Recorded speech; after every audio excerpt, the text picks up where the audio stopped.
আমরা গত পরশুদিন প্রদেশ বিজেপির পক্ষ থেকে নতুন সভাপতি নিযুক্ত হওয়ার পর আমরা বিভিন্ন জেলা সফর শুরু করি। প্রথম সাউথ ত্রিপুরা ছিল, তো গতকালকে খোয়াই জেলা, আজকে আমাদের সদর গ্রামীণ জেলাতে আমাদের সারাদিনের কর্মসূচি থাকবে। তো মূলত কর্মীদের সাথে আলাপচারিতা, আগামী দিনের রণকৌশল, এবং আমরা যে কোনো কাজ শুরু করতে গেলে প্রথমে পুজো দিয়ে শুরু করি। তাই চোদ্দ দেবতা মন্দিরে প্রথমে সকালে আমরা পুজো দিলাম। আমার সঙ্গে আছেন পূর্বমন্ত্রী, প্রাক্তন স্পিকার, বর্তমানে বিধায়ক, এবং যার দীর্ঘদিনের রাজনৈতিক অভিজ্ঞতা সম্পন্ন ব্যক্তিত্ব মাননীয় রতন চক্রবর্তী মহোদয়। উপস্থিত আছেন বিপিন দেববর্মা, আমাদের সাধারণ সম্পাদক। উপস্থিত আছেন এই জেলার সভাপতি গৌরাঙ্গদা, এবং বিশ্বজিৎদাও আছেন, যিনি ইনচার্জ আছেন আমাদের সভাধিপতি হিসেবে। মণ্ডল সভাপতি সমস্ত কার্যকর্তারা পুজো দিয়ে আজকের দিনের কর্মসূচি শুরু হলো। তারপর গীতাঞ্জলিতে আমাদের কর্মী সম্মেলন থাকবে। তারপর সমস্ত মণ্ডল কমিটি যারা আছে তাদের সাথে পরিচয় পর্ব, প্লাস বর্তমান কী পরিস্থিতি এবং আগামী দিনের কী রণনীতি রণকৌশল হবে।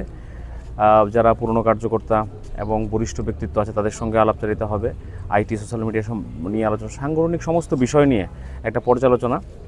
আগামী দিনে আমাদের রণনীতি রণকৌশল কী হবে, এবং আগামী দিন মোদী যে স্বপ্ন দেখেছেন যে বিকশিত ভারত, সেই লক্ষ্যে সাংগঠনিকভাবে তৃণমূল স্তর পর্যন্ত আমাদের যে সিদ্ধান্ত, আমাদের পার্টির যে গঠনতন্ত্র, সেটাকে পৌঁছে দেওয়া, সে লক্ষ্যেই আমাদের এই প্রবাস কর্মসূচি আজকের।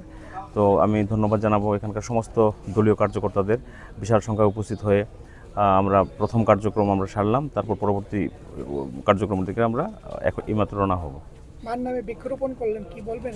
এটা আপনারা জানেন যে মোদিজি 2024 সালে 5ই জুন বিশ্ব পরিবেশ দিবস উপলক্ষে এক পেড় মা কি নাম, মা যেরকম নিঃস্বার্থভাবে তার সন্তানদের জন্য করে, পরিবারের জন্য করে, সেমভাবে প্রকৃতিও নিঃস্বার্থভাবে আমাদের জন্য করছে। অক্সিজেন দিচ্ছে, সানলাইট দিচ্ছে। তো প্রকৃতির প্রতিও আমাদের দায়বদ্ধতা আছে। মা যেরকম নিঃস্বার্থভাবে করে, প্রকৃতিও নিঃস্বার্থভাবে করে। তাই সেটাকে রিজেম্বলেন্স এনে একটা গাছ মার নামে লাগানো এবং সেটাকে বাড়িয়ে তোলা, প্রকৃতিকে সুস্থ রাখা, নির্মল রাখা, সবুজ রাখা, এই প্রয়াস উনি নিয়েছেন। সেটারই অঙ্গ হিসেবে আমরা একটা বৃক্ষরোপণ কর্মসূচিও সম্পাদন করলাম।